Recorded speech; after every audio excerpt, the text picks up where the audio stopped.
ის იყო სიტყვა, რომელიც აღვიძებდა ერს, სინათლე, სიბნელეში დაკარგული ქვეყნისთვის, ილია, ხმა, რომელიც დღესაც გვინათებს გზას. ილია ჭავჭავაძის 198 წლის იუბილესთან დაკავშირებით ქართულ-ამერიკულ სკოლაში გაიმართა ილიას კვირეული.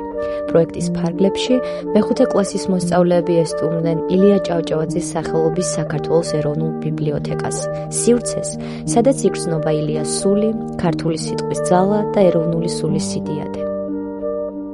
შემდეგ ეტაპზე ქართულ-ამერიკულ სკოლაში გაიჟღერა ილიას სიტყვა. მოსწავლეებმა წაიკითხეს მისი ლექსები, გაიხსენეს ბიოგრაფიული ფაქტები და ისაუბრეს იმ უდიდეს მემკვიდრეობაზე, რომელიც ილიამ მომავალ თაობებს დაუტოვა.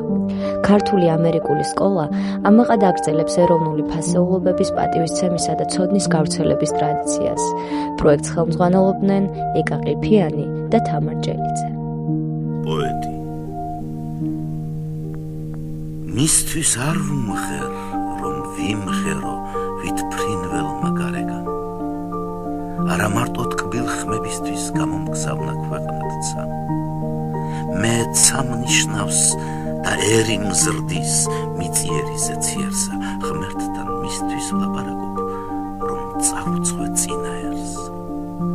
დიდის ღმერთის საკურთხევლის მისთვის ღვივის ცეცხლი გულში, რომ ერისა მოწმედ ვილყო.